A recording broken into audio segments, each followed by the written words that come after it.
questions. Any questions or comments?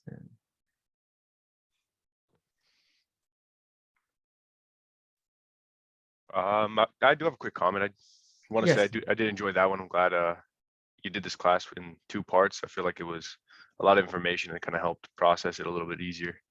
So thank you for that, Ramin. Oh, very welcome. Thank you, Max. Again, I think Jean-Claude will testify to this. And if you come to my office, there are books on financial statement, and my average size is 1,200 pages.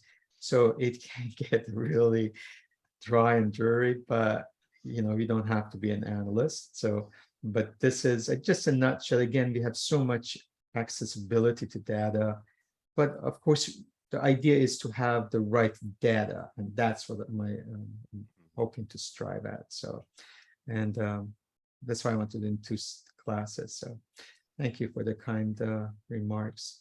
Any other questions, comments, anything you want more, less? So, I mean, I had a quick question on the last pages. yes. What regression did you use there? Like, Oh, you mean the chart for the all of them, right? So you had like a regression when you it's had not like. okay. So that's why I want to make sure it's not LRC. Oh, okay. Yeah. What is These that? are, so you go to these are actual standard deviation channels. Oh, Almost like expected move, right? So yeah. basically I used 1 standard deviation and 2 standard deviation, and the moving average. So for LRC, usually it's 21. So this is 20 because that's a given, accepted. So all you have to do is, generally it's already built in. So you just go to the Standard to our deviation. studies, and then you just say standard deviation channel. And you use 20 as your Correct. input? It's already given. It's usually 20 for you. It's because that's what the accepted tool is.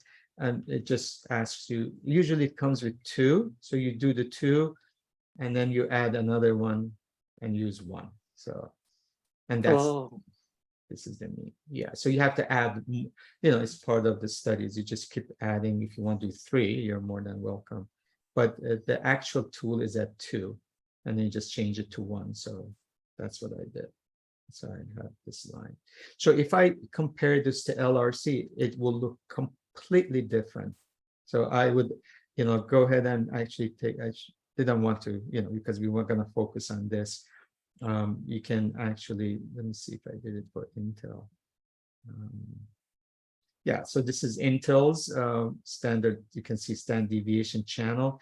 Now, if you go Intel and look at LRC, it will look very much different. So this was more of a standard deviation kind of a thing than data, mean data driven. So, but anyway, just another tool. And again, I mentioned if you're not using, again, you can have your own portfolio and compare it to the benchmark, or you can just have your portfolio and compare it to itself and say, well, where am I standing in this whole portfolio?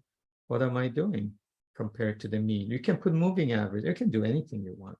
So I just wanted to share the how, again, from the portfolio manager's point of view, what we are striving at. I got it. Oh, yeah. Cool. I never saw that indicator, this the channel. That's pretty cool. Oh, okay. Yeah. And there's few. I mean, you type in standard deviation, it gives you 5 or 6 different indicators you can use. Good. Okay, cool. Thanks, Ramin. You're welcome. I mean, I still have one more question as well. This is kind of, it's not exactly relevant to the class, but I just want to get your insight. Right now with NASDAQ on the weekly chart, it's coming right off of the 100 EMA, or sorry, the 200. And when I use the LRC over a length of 100 as well, it's on the bottom. And I've already kind of validated that support. And historically, every time we've touched that 200, it's been very, very strong support. So despite what's going on right now, as far as, the unemployment numbers, initial jobless claims and whatnot, I know there's still a lot of factors that go into play before we can start seeing things to climb back up. But based off your thoughts, what do you think is left to happen? Or what do you think the likelihood of this breaking through the 200 is versus bouncing off? That's why I think this week was very important two ways. And I think that's one of the things that it's helping, for instance, the technology now. I mean, yesterday you can see Microsoft and Google, the numbers weren't that great, but yet they had a bounce. And the way I would look at it is, I would say three prongs. Number one, again, these earnings give us the effect of inflation and whether it has been that bad. I think maybe they're absorbing better than that. And also when you look at the long term, you look at the 10-year and 30-year interest rates, was really the ones that affecting the technology stocks because of the higher yield. Now, if there's a question of softening and we look at the yields, what's going on, is that helping the technology as a whole? So, and we have this 2 months left. Is the blow of inflation really has had its course? So, based on that, are we, from the technical but also from fundamental side, are we seeing good valuation?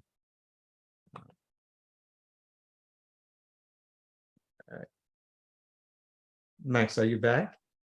I'm sorry, Ramin. My computer has the worst timing ever. So all right.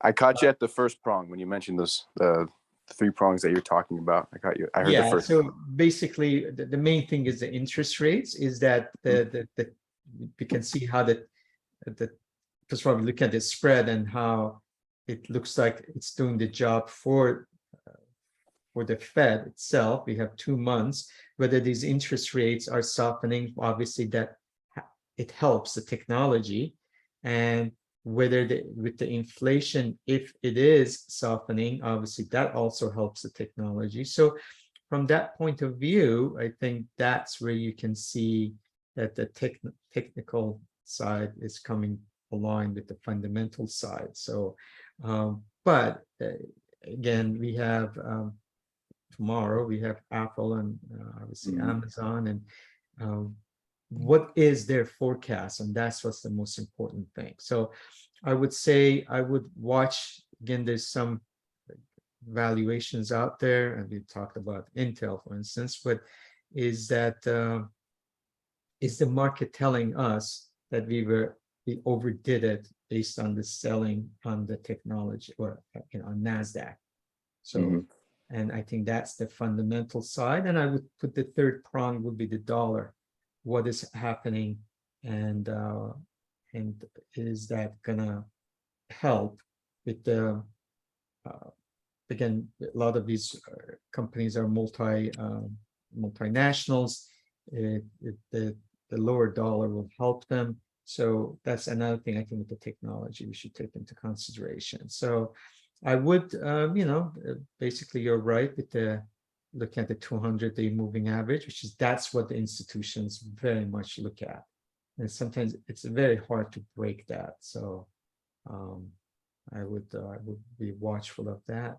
And the other thing is, again, we shall see what happens tomorrow. Usually the market overreacts the same day when Powell's speaking. So tomorrow will be definitely a good day to see how the reality will be. Especially, I will be very much interested in how the bonds are going to react tonight. So yeah, I will be watching that. But I don't know if that's helpful. I mean, so I was mostly working on the fundamental side of the reasoning why NASDAQ, and you have to again put NASDAQ. Not all of them are the same.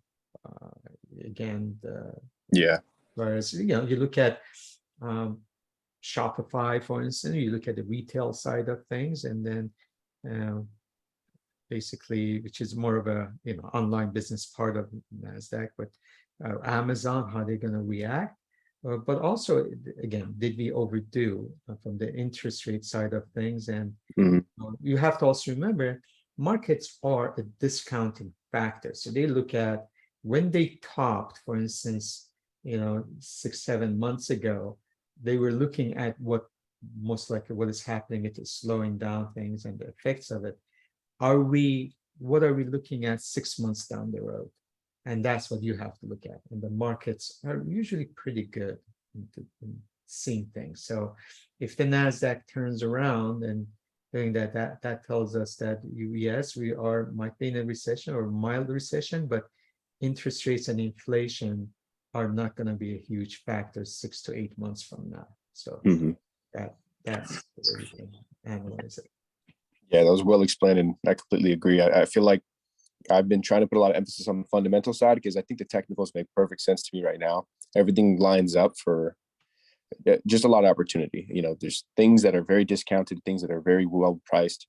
I was looking at PayPal today, and as well as its earnings, and its earnings have been doing great, but for some reason the stock has been crashing, right?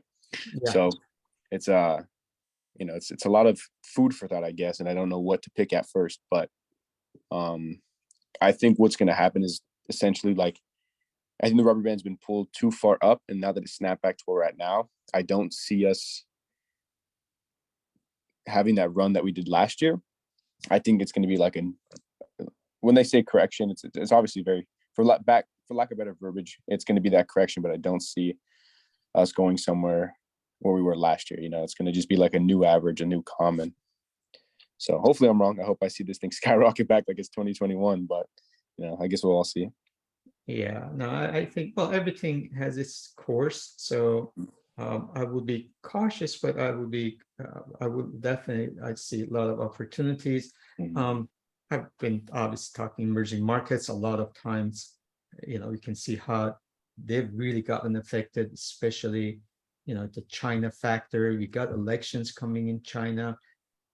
What is happening, this softening, you know, we look at their GDP, that plays a huge factor. So we want to take into consideration, will we see the topping of the dollar? And that's one thing I'm watching to see. If there was a weakening of the dollar, that will be a green light for your emerging technology markets and even in fintech or something like that. Right now, there's so much fear out there, especially with the recession, especially with the higher interest rates, strong dollar, and that's affecting emerging markets. But you know, there's opportunities there too. So just a food for thought as well. Yeah, interesting. Thank you, We'll see what happens in August. So. Thank you again. That was very helpful.